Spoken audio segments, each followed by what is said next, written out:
Thank you for coming. Coming back actually to the lab centre HQ, it must be quite exciting.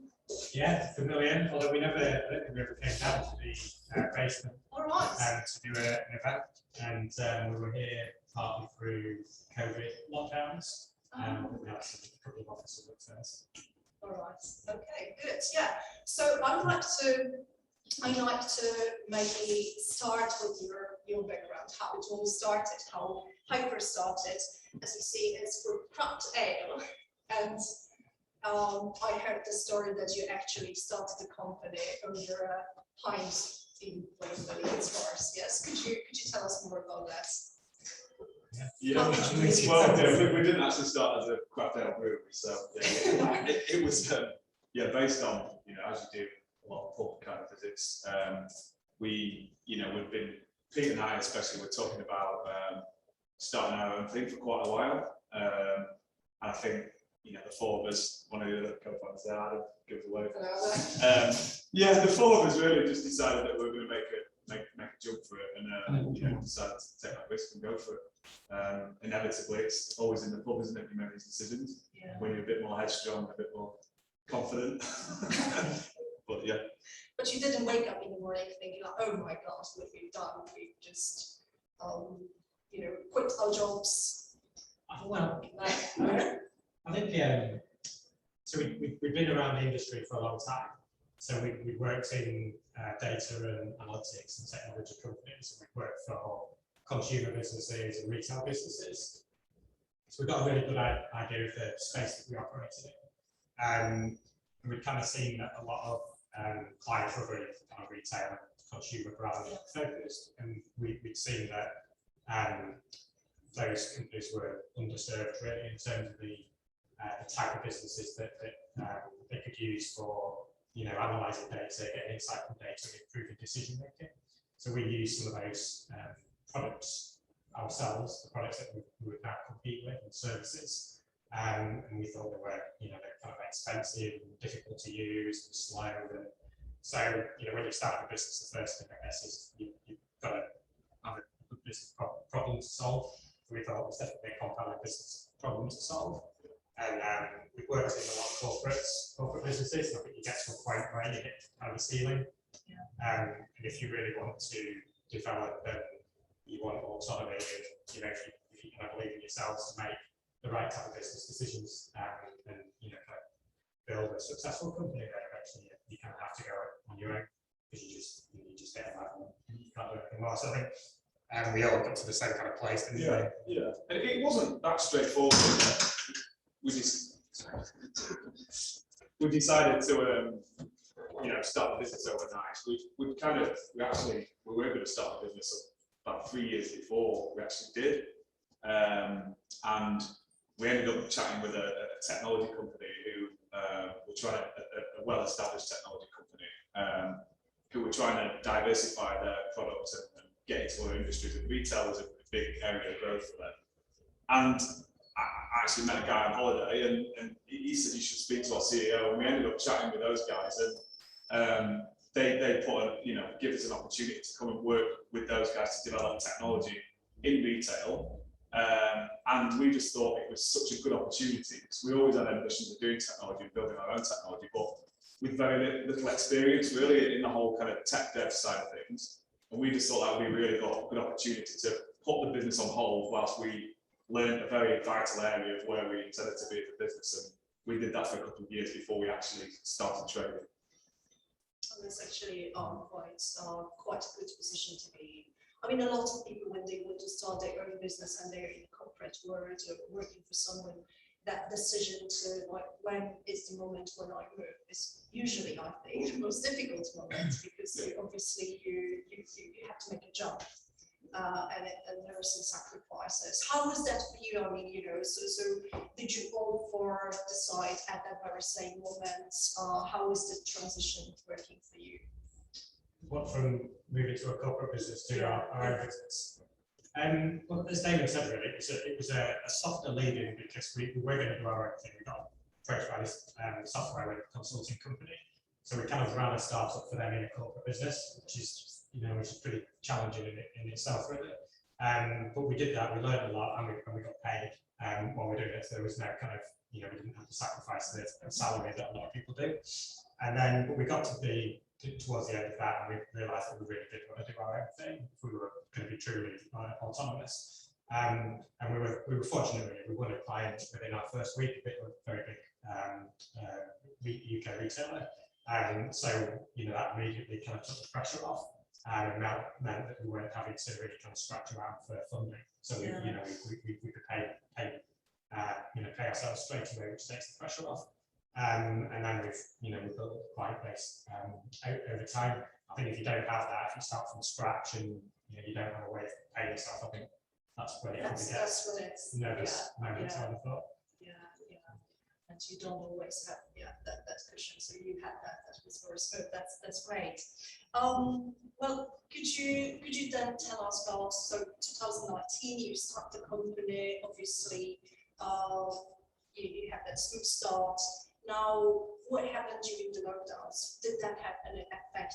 Because lockdowns happened quite quickly afterwards. Or was it actually better because retail was facing some challenges at that time and had to kind of reshape? So, what effect it had on growth? Yeah, so I think to start with, we were as nervous as everybody, especially with your own business and paying yourself out of business, especially within retail, who, along with the service industry, probably got hit the hardest. Stores closing and what have you.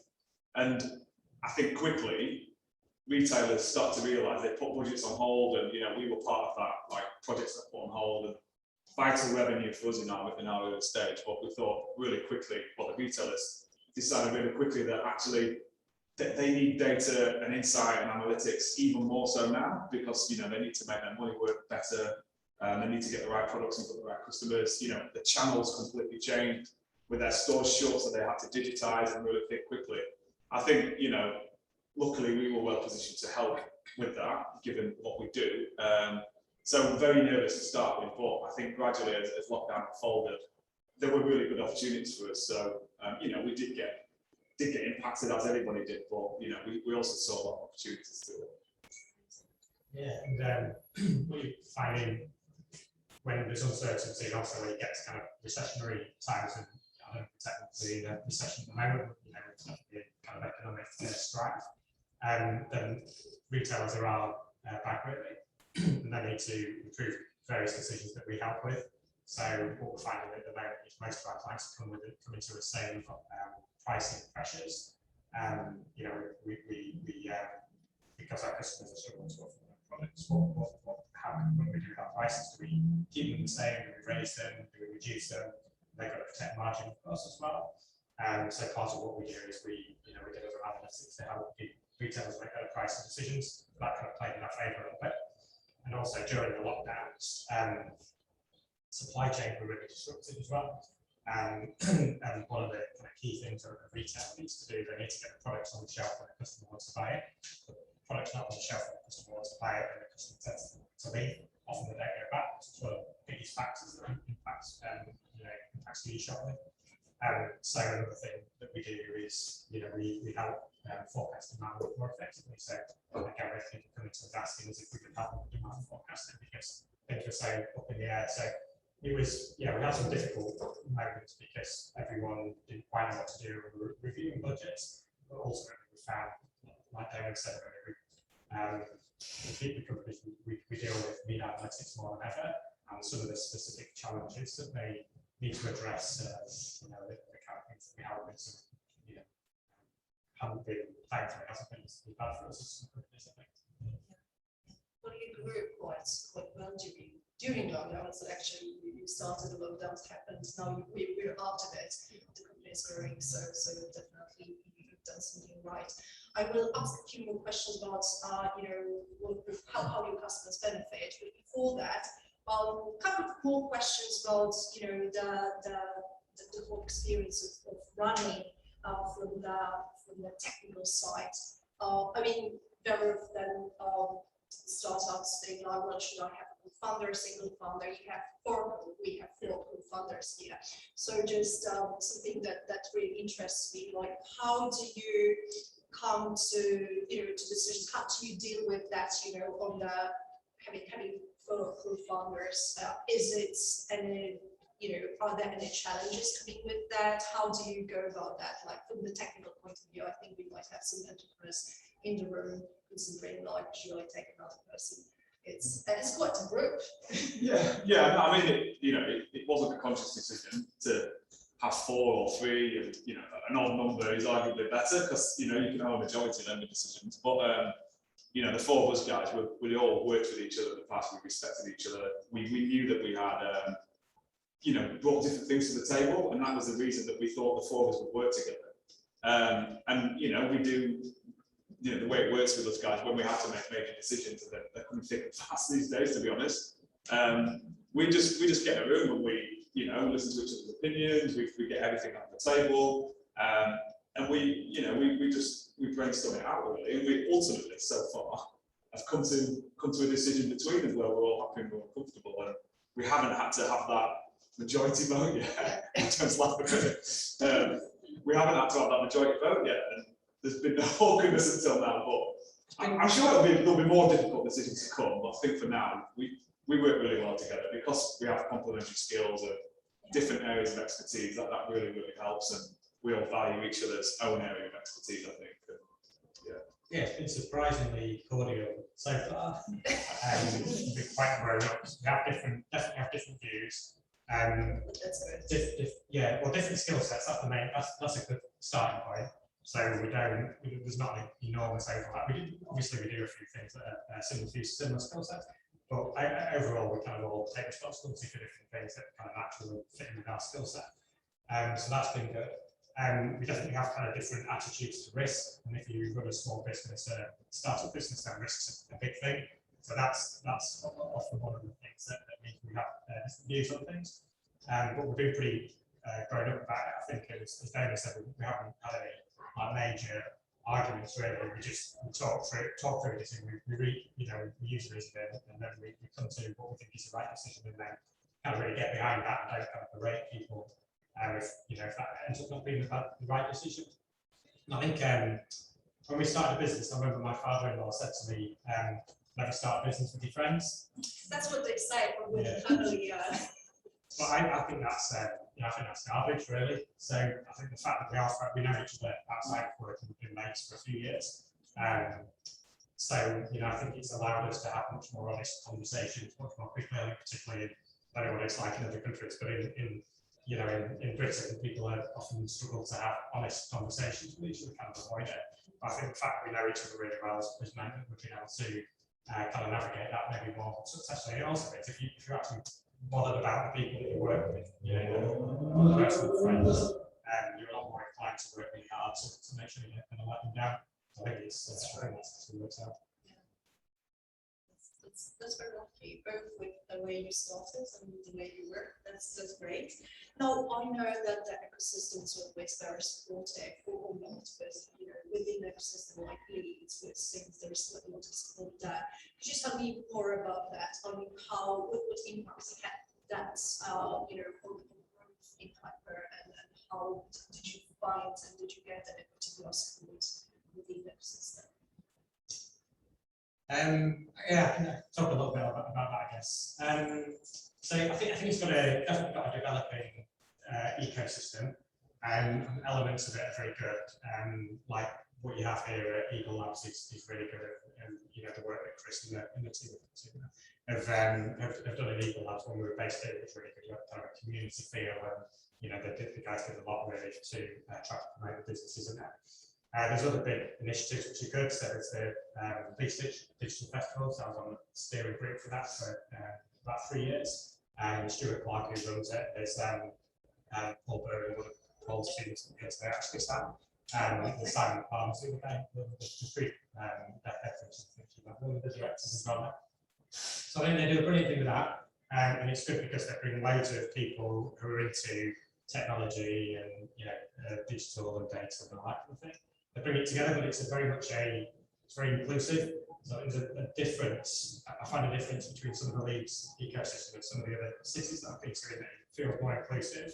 So the digital festival, for example, You know, anyone can put an event on, anyone can attend an event. Very few of them, you know, they're all kind of free events to go to. So there's no kind of barrier to getting involved. Some of the other cities that we've come across see similar festivals, see a lot more about the commercial, what they can do commercially out of it.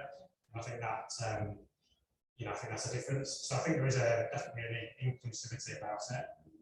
In terms of how we benefit from it, yeah, I'm not sure. I think we've kind of forged our own path, really. I think, yeah, I'm not sure. I'm struggling to think of direct benefits. I think we've worked hard to be successful and win clients and, you know, kind of powered, you know, self-powered really on anything like that. Yeah, same as Pete, really. You know, there's a lot going on there. A lot of diverse businesses, you know, tech and outside of technology as well. And I think we've always been keen to get involved in that community as much as possible.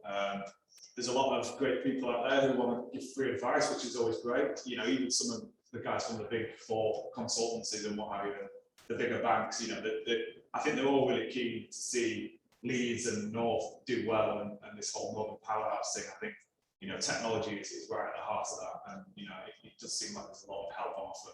You know, if you go looking for it, you know, another organisation, all in Leeds, I think they were quite heavily involved in bringing Channel 4 relocation to Leeds, and you know, there's a really good community there of guys that are, you know, I might have this piece of work to do. Does anybody want to come through? It just gives a different channel for potentially having the opportunities, and yeah, we're really always really keen to help out as much as get help as much as possible.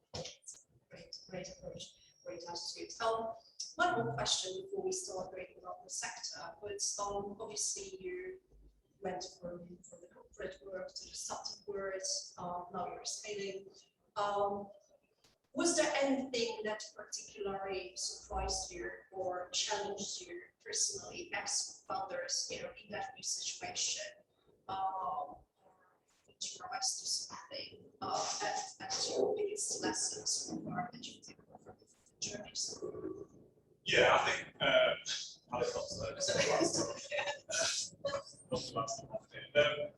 I think for me personally, when you work in the corporate world, and I've worked in bigger companies and smaller companies, and I've always valued, you know, you get a lot of good stuff from bigger companies, and you can tend to be quite sheltered in those companies and often don't challenge yourself.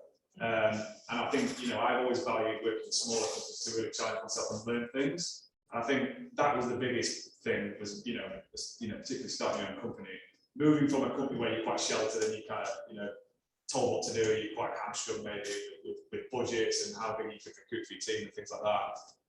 Moving to where every decision is a big decision, you know, from the tea bags you decide to use or whatever, because it's your money, it's completely different. So when you're spending your own money, everything is a challenge and everything is a big decision. And we've had to negotiate that throughout. Something like it through Yorkshire. Yeah.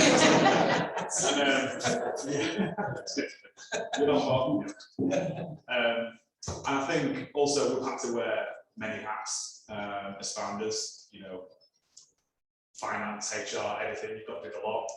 You learn a lot, yes. Yeah, until you get bigger, that you can build operationally business, and you know, you don't have a lot to start with, and that's always a challenge. You know, you've got to turn your hand to something completely new that you don't necessarily feel comfortable in, and that's something we're continually doing now.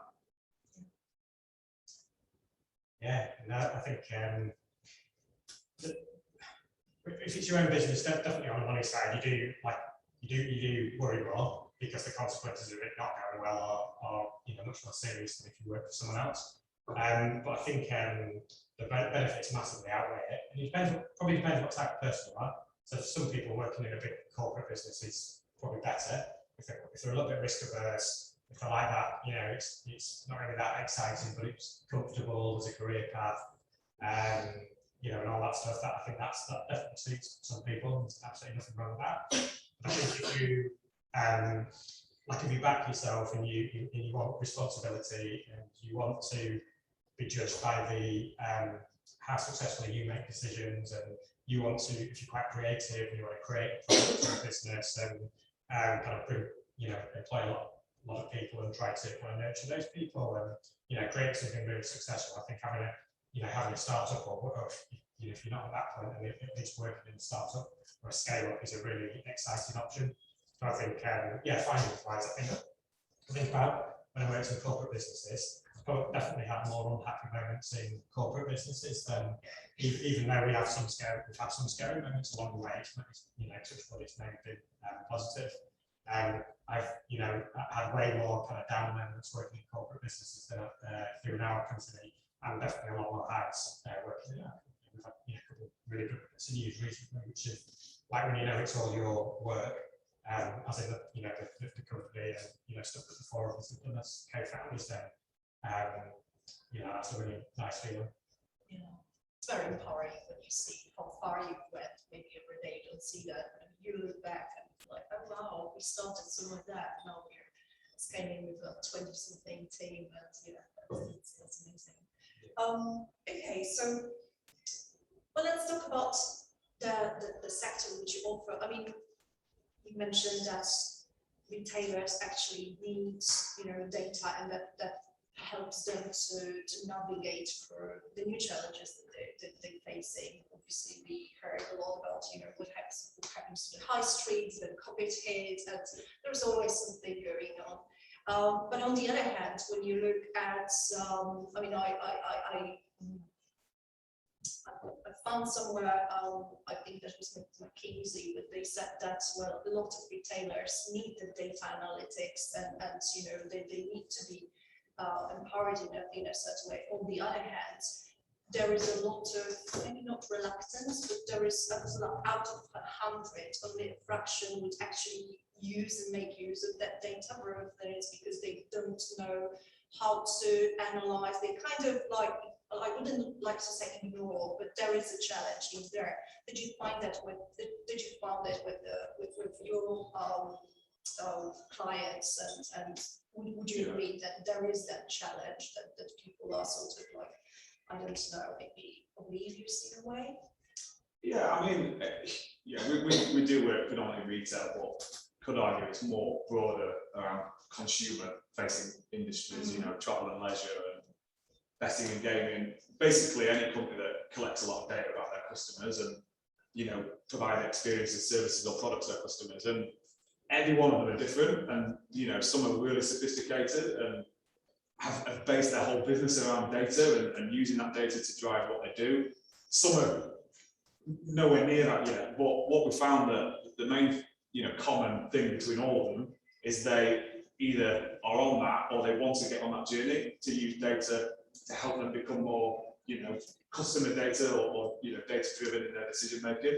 And we just knew from the start that, we've worked in retailers in the past, and we knew how decisions were being made in these major retailers, and a lot of the more established retailers, a lot of it's done on experience, whether it's for traders who negotiate good deals with their suppliers and this, that, and the other. And we often like to call it a bit finger in the air, really, because they're doing it based on experience. I'm not kind of putting that down, but there's always been a bit of a reluctance to really use data to actually tell them what's happening. And I think over the last 5 to 10 years, it's been completely transformed in retail, and especially now with what happened with the pandemic and the high street, the traditional high street business is probably not as relevant as it used to be, and they're all looking for new channels and new ways to shop, for customers to shop their products. Data has got to be the lifeblood of what they do. Like I say, some are sophisticated, some aren't. We like the ones that aren't sophisticated. It tends to mean that we get more opportunities with them. But yeah, they're also different, really. Do you need to educate them or help them to harness their data in that way? Not just as providers, but also, maybe on the consulting side, or how does that work? Yeah, I mean, so there's a couple of things that couple of areas that may struggle in a little bit. So most retailers now collect loads of data. Most of them will sell online, even the ones with stores have a big online operation. So they collect tons and tons and tons of data, more data than they really know what to do with, but that in itself doesn't really mean anything. what you have to do is you have to do the analytics on it, you have to use data science, you have to create insight, and then you have to make better decisions off the back of that data. A lot of retailers really struggle to hire data science people. The data science people are in massive demand, enormous global shortage, it's getting worse, much more demand, increasing every day, and the supplies not keeping up. So they really struggle with that. So you could be a retailer in the northwest of England, and you might be competing with a Silicon Valley technology giant for the same number of staff. So you can see how a lot of retailers and the consumer companies are missing out. So they can't hire people, so that means they can't really get the insight from the data, and they can't improve decision making. So that helps us in a way, because we've built a product which uses data science, uses AI, but you don't have to code. So someone who a pricing manager or a marketing manager can use the technology, and they can benefit from using data science and AI to power decision making, which is great. So we hope that's going to play in our favour. And then the other area they maybe struggle with is the whole area around decision making. And maybe that's because in the past they've been presented with loads of kind of raw data or a lot of kind of charts and tables, but you have to move from there to actual decision making. So making sure the retailer, whoever it is, has the really valuable insight that and some instruction on this is the recommended decision. And it's not replace humans, but it gives them the kind of tools and the insights that they need to make a better decision. So I think they're two kind of gaps that we're trying to address those with the product we've got and the services we offer.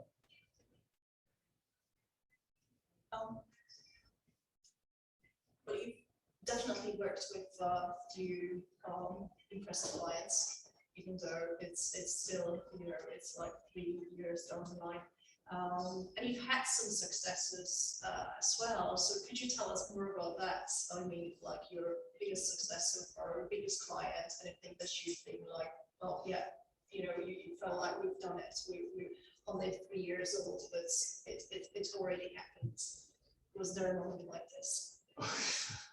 Yeah, I don't think there was one kind of eureka moment where we felt like this is it. We kind of, this is happening. As Pete said, from day one, we worked with Asda, a big Leeds grocery business, one of the biggest retailers in the UK, and who until recently were owned by the biggest retailer in the world.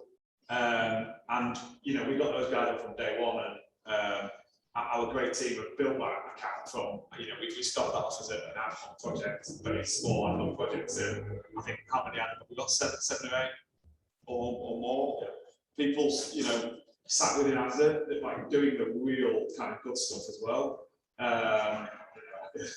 Not trying to put anything down there, but we're right at the heart of their decisions around their new loyalty scheme, around their pricing, around all their decision sciences, and around all their media platform. And for me, I mean, they are our biggest client, but we were always keen from the start. If you've got one big client, it's a huge risk, massive risk. So we had to diversify it as quick as possible and bring more clients on, and I guess spread that risk over a lot of clients, and that's what we're really focused on. And luckily we've managed to do that now with quite a diverse group really, and a lot of those are on kind of retained services where the longer contracts and what have you. It gives us a bit more security, and it meant that we've been able to reinvest profits from that back into building our technology. And we've always wanted to be a technology and consultancy business, and that's enabled us to help us really achieve that. Yeah, and I think probably a couple of things for me. So it's weird in the office situation at the moment because people work from home quite a bit, so you don't often see everybody in the office at the same time. When we had a team day a few weeks ago, and everyone was in, and I think we're somewhere between 25 and 27 people now. When everyone was in the office at the same time, I thought actually, this is really impressive. We built a proper company, we make money, where we've got lots of people, talented people working for us. So that's quite a special moment when you see that. And then we've had some really good external recognition as well. So we've done a couple of Tech Nation programs, which is kind of partly government funded, I think, very well thought of. Kind of set up that promotes startups and scale-ups in the technology space in the UK. So we did Rising Stars and we did pretty well with that. And then we've been on their Applied AI program. We got selected for a lot of entries, and we went through that. So that was good recognition. Another exciting one, which I'm not allowed to reveal just yet. One of the world's leading technology companies is have a big competition again, global competition, hundreds of entries, and we've got through to the final three. I've seen something. No, no. So we're through to the final of that again, which is incredible recognition, really. It's not been announced yet, thanks. So I think having that, it's a combination of things. The revenue, seeing the revenue is obviously good. The number of employees and talented, people that we've got is really important. And then that kind of external validation and endorsement of what we're doing, and particularly the latter two things, the technician and the technology company. It's about the product. The product we haven't, released it yet.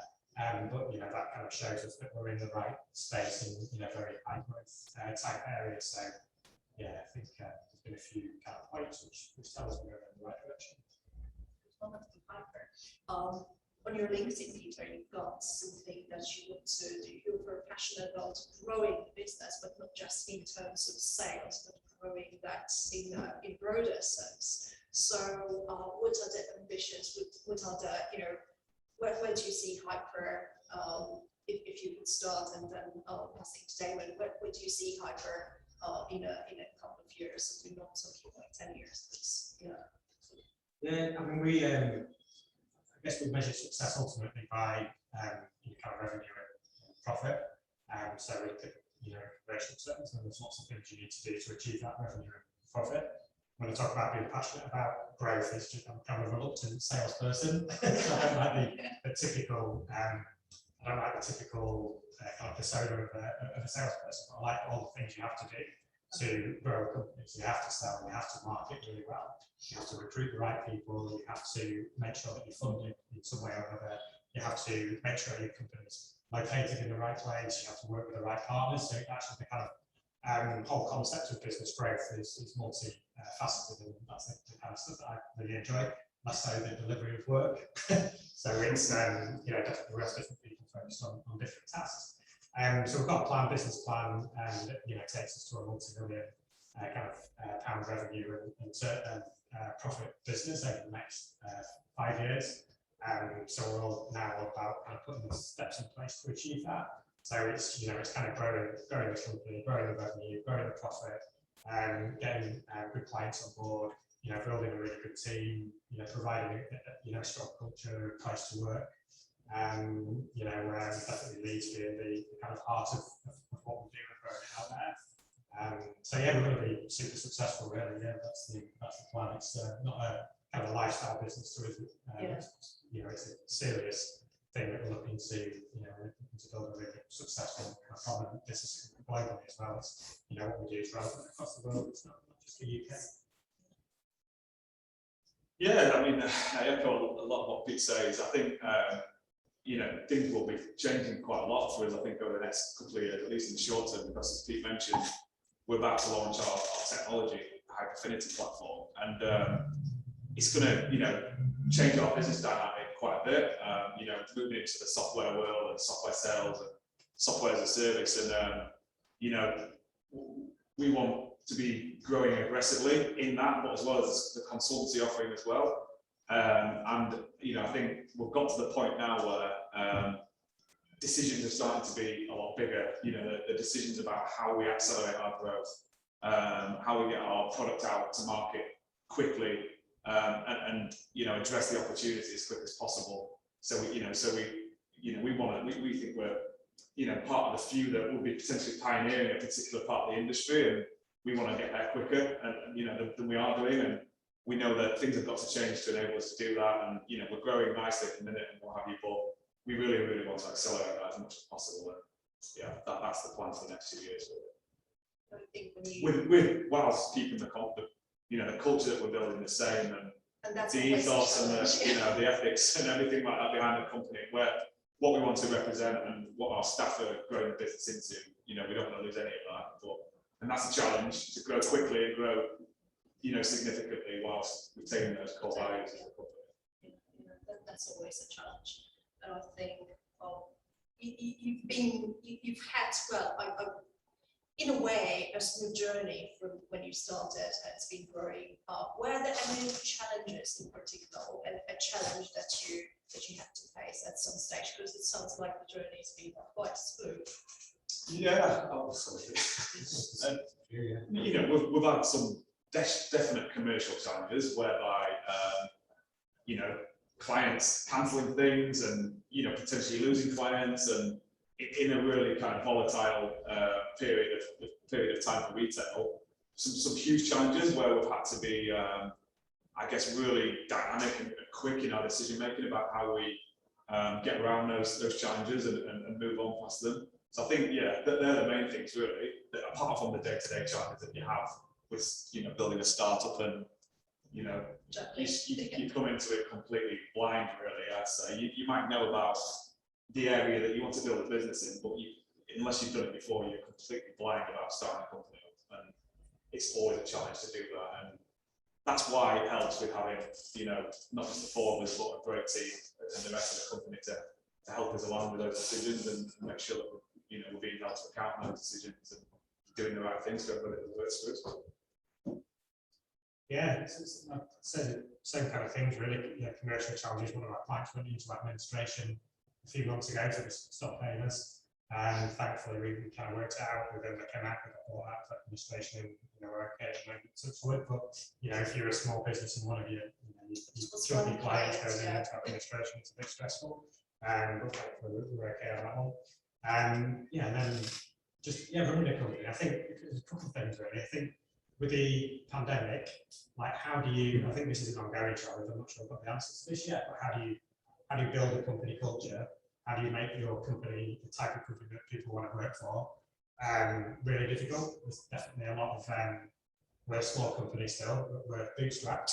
So, you know, there's a lot of better funded companies will come in and, you know, kind of look at our staff as well. That's you know, clearly a challenge. How do you work out, you know, where people should be based? This kind of hybrid office home working thing, I think we're still trying to figure out. I think people, because we've been around it really.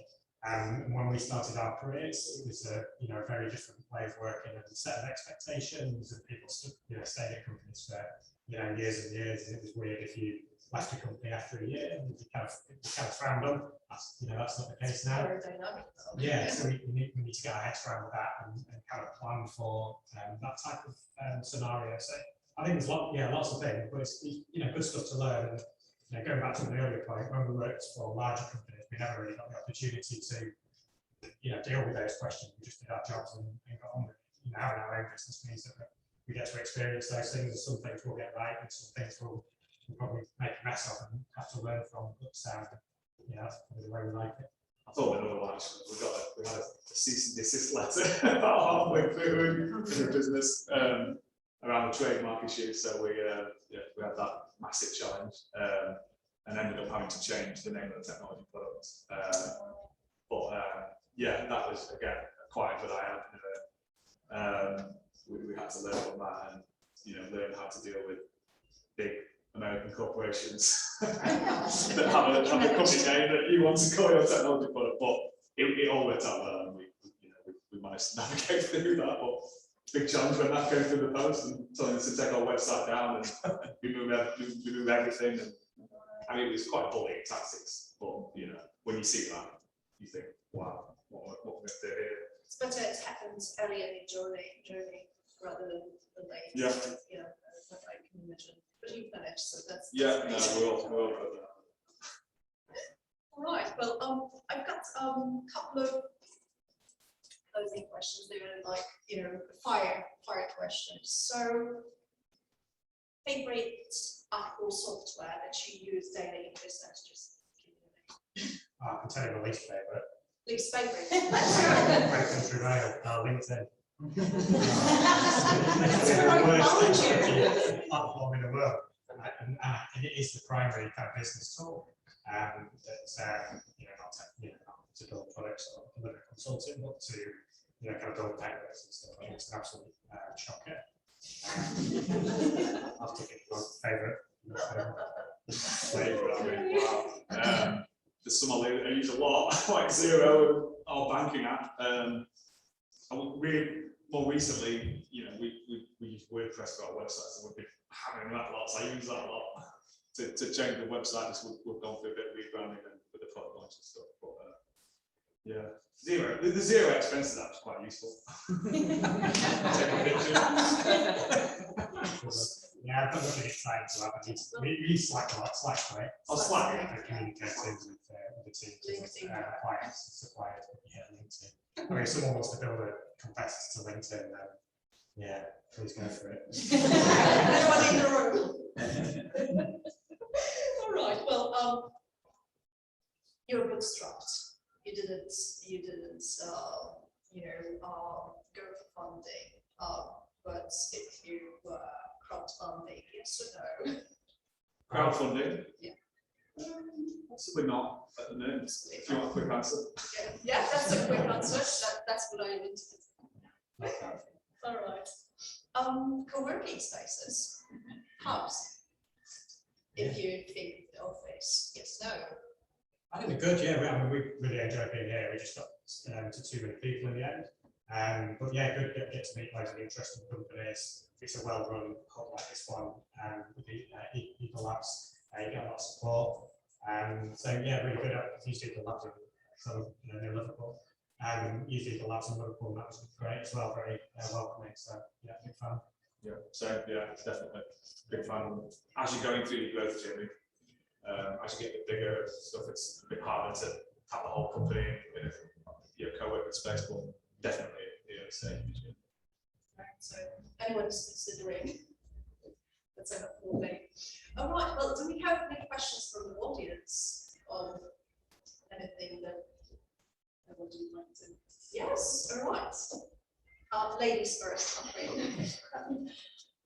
Thank you so much. It's really interesting. My question is, what is the biggest mistake you've made so far? What did you learn from this?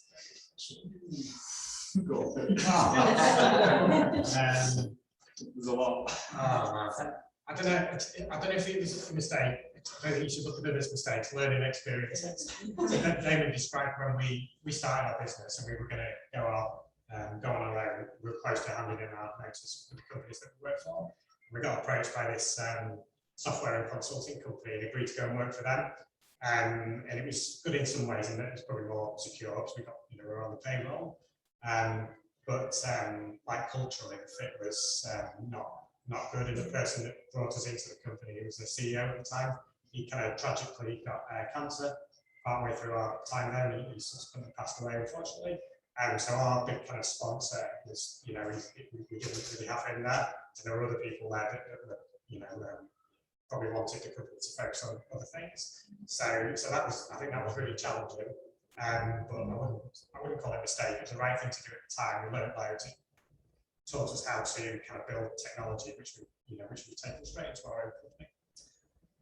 Yeah, I think the main mistakes are really just kind of learning curve, especially building a technology product. I hold my hands up. I was new to building technology products really before we started the company, and made a lot of mistakes along the way around selecting the right technology and architecting our products. Very, very green and wet behind the ears, but feel we're in a good position now and have learned over the years on that. But yeah, plenty of mistakes when building technology. It's part of it, I think. So you mentioned culture, ethics, what the company represents, kind of touched on employer branding. Could you sum up what kind of environment you're seeking to create, what kind of culture you're trying to create or have created, please?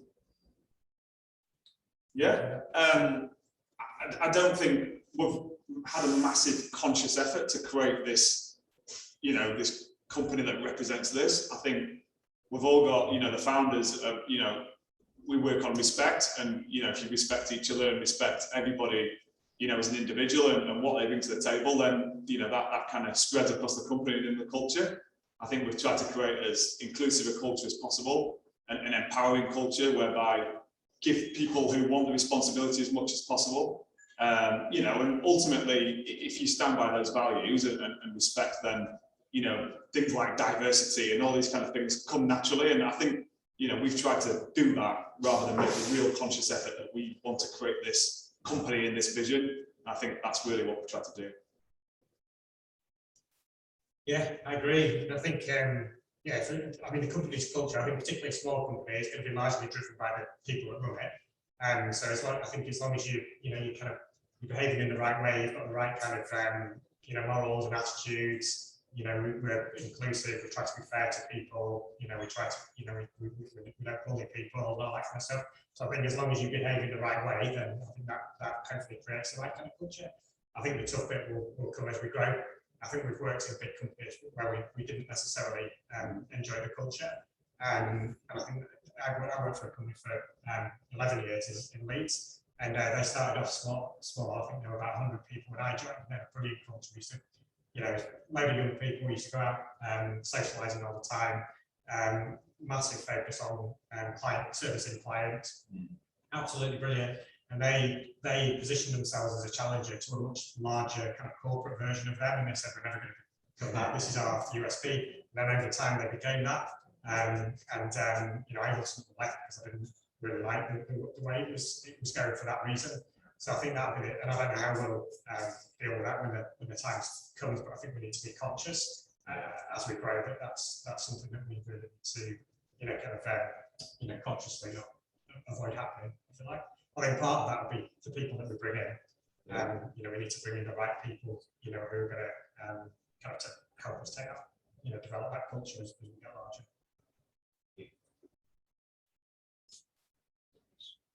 Did you? I know everyone says when you start, you should really have an exit strategy. One, did you have one? And two, if you did, how would you create that? When you start something, you have no idea what's coming ahead of you, and then you go, "I'm going to exit it on these parameters." Yeah. First of all, did you have one? And two, if you did, how did you come to that conclusion?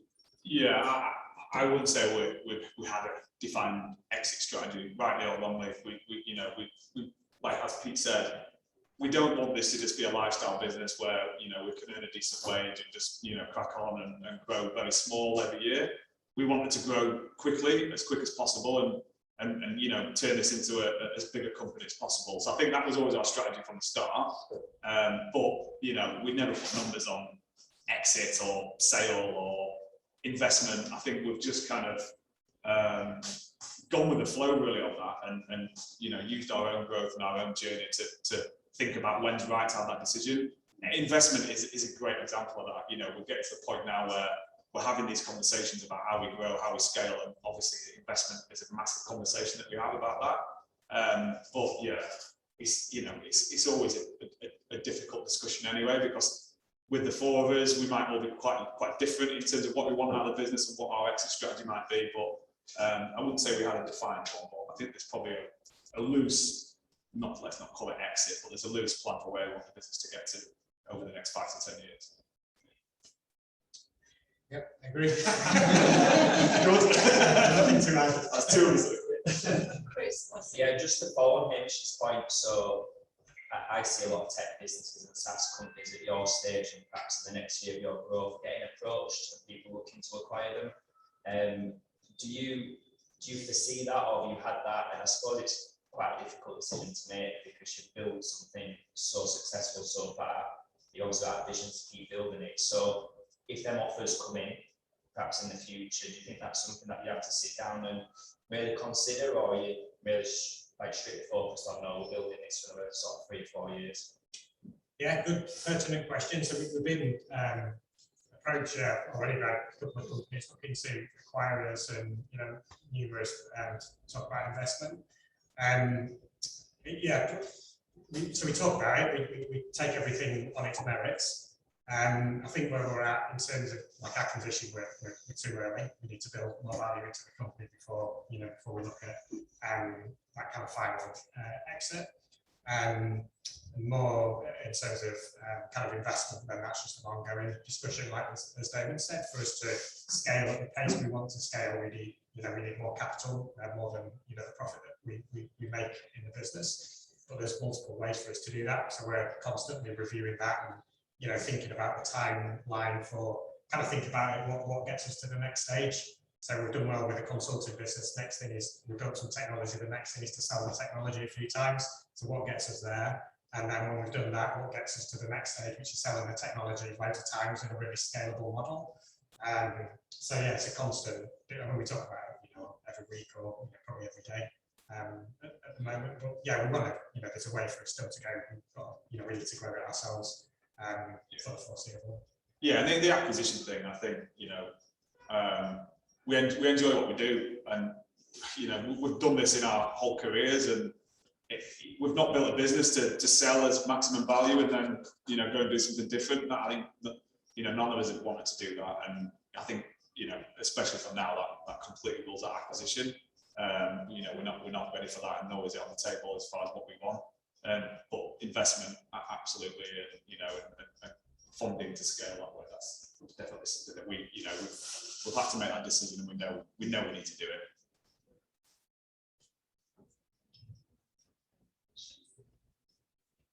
Right. What should I wish you then? You've been quite successful. I think